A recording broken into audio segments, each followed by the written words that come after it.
누가복음 9장 51절에서 62절 말씀입니다. 오늘 본문의 말씀은 예수님께서 예루살렘을 향해 올라가기로 결심하게 되는데요.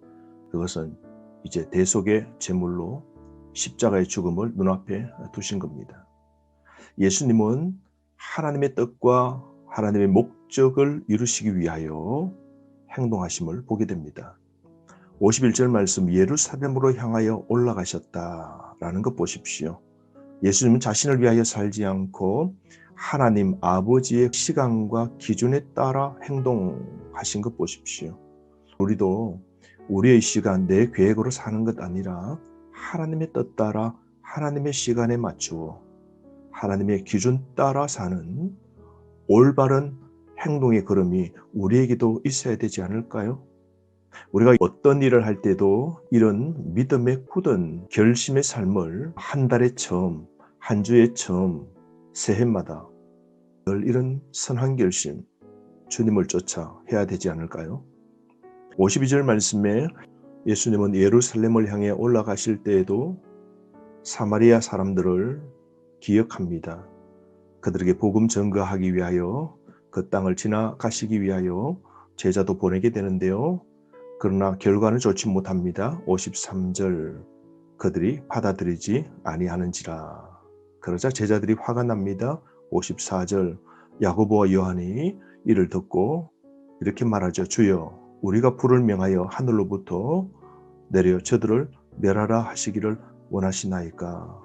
저들을 불태워버리겠다는 심판을 요구합니다. 하늘에 불이 떨어지는 사건은 엘리야 이야기의 모티브죠. 우상 숭배와 소외의 땅에 예수님께서는 희망과 생명을 주시려고 방문하시는데도 불구하고 그들은 냉대합니다.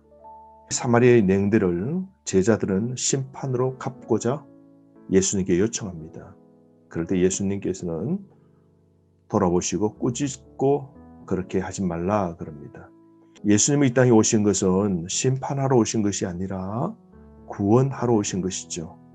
구원을 위하여 힘쓰시는 예수님의 본심을 제자들은 지금 알고 있지 못하는 것이죠. 깊이 깨닫지 못하는 거죠. 복음은 심판과 징계가 우선이 아니라 사랑입니다. 원수 갚는 일은 하나님께 맡겨야 됩니다.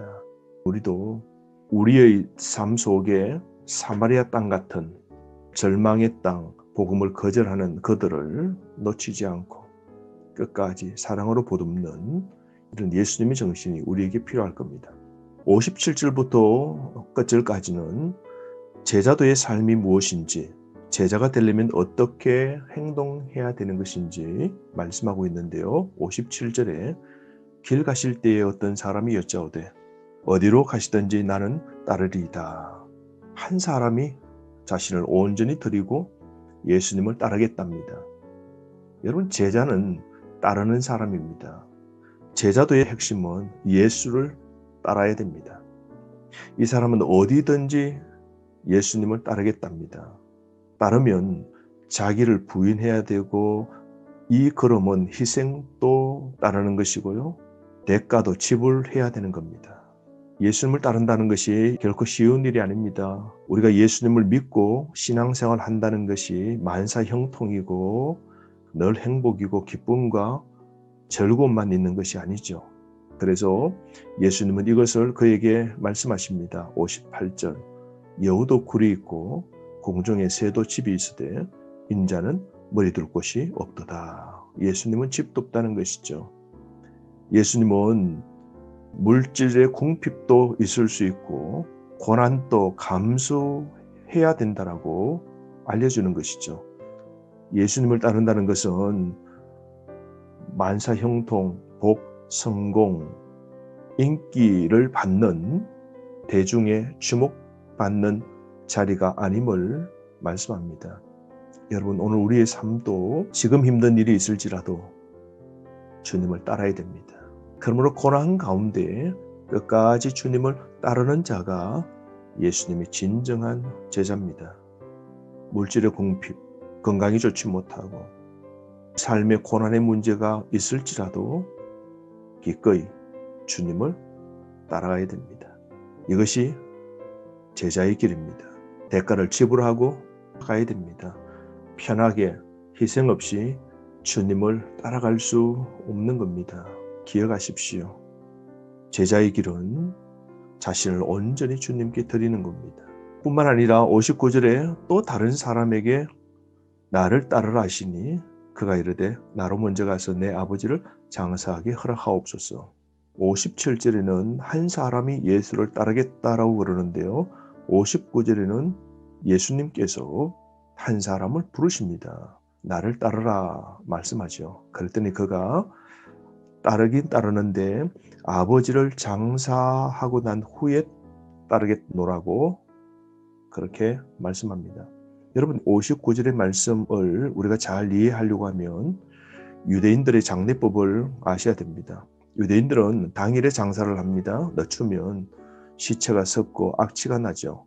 그래서 죽으면 동굴 속에 안치합니다. 동굴 속에 둡니다. 그러면 1년쯤 되면 다 시체가 부패당하고 뼈를 추려낼 수 있습니다. 추려낸 뼈를 유골함에 넣게 되는데요. 가장 긴 환도뼈와 해골의 들어갈 만한 사각 돌을 깎은 함에다가 넣게 됩니다. 유골함에 담겨 유골방에 안치하게 되는데요. 부활 사상 때문이죠.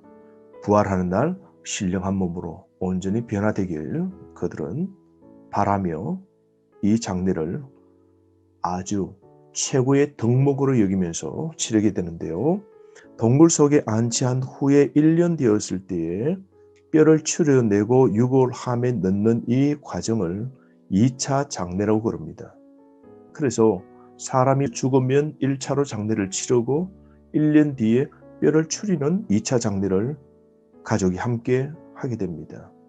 본문의 말씀 보면 나로 먼저 가서 내 아버지를 장사하겠다는 말은 바로 이 2차 장례를 말합니다. 아버지는 돌아가셨고 곧 있으면 아버지의 뼈를 추리는 2차 장례를 하게 된다라고 그것을 허락해달라고 예수님께 요청하는 것이죠. 그럴 때 예수님이 60절에 죽은 자들로 자기의 죽은 자들을 장사하게 하고 너는 가서 하나님의 나라를 전파하라 말씀하십니다. 죽은 자들로 처음에 나오는 죽은 자는요. 유골방에 안치된 선조들의 뼈, 선조들을 말합니다. 먼저 죽은 선조들로 죽은 아버지죠. 유골함에 담기지 않는 아버지를 장사하도록 맡기고 너는 나를 쫓으라. 이렇게 예수님이 하신 말씀은 이런 뜻입니다. 이미 죽은 아버지 일에 2차 장례를 너가 왜 그렇게 집착하느냐. 2차 장례가 아직 몇 달 남아있으니 그동안 전도 일 하자라고 나를 따르라고 초청하는 거죠. 매장보다 더 긴급한 일은 영적으로 죽어가는 자들을 살리는 것이라고 예수님이 말씀하시며 초청합니다. 여러분 우리가 예수의 제자, 예수를 따른다는 것은요. 우선순위가 있어야 따를 수 있는 겁니다. 우선순위는 먼저 그의 나라와 그의 의를 구하는 것이죠. 제자가 되려면 하나님의 일에 우선해야 됩니다. 61절 62절에 보면 또 다른 사람이 이르되 주여 내가 주를 따르겠나이다마는 나로 먼저 내 가족을 작별하게 허락하소서. 자녀로서 예수님을 따르려고 할 때 아버지에게 가족에게 인사하고 떠나는 게 바람직한 행동이지만 예수님은 더 강력한 요청을 원하십니다. 부르시는 요청에 즉시 순종하는 것이 우선임을 말씀합니다. 62절 말씀 예수께서 이르시되 손에 쟁기를 잡고 뒤를 돌아보는 자는 하나님의 나라에 합당하지 아니하니라 하시니라. 예수님을 따르는 사람은 뒤돌아보면 안 된다는 것이죠. 적극적으로 순종하고 앞만 보아야 된다는 겁니다. 주님 뜻대로 살기로 작정한 사람은 뒤돌았으면 안 된다는 것이죠. 그래야 제자의 길을 끝까지 걸을 수 있다는 겁니다.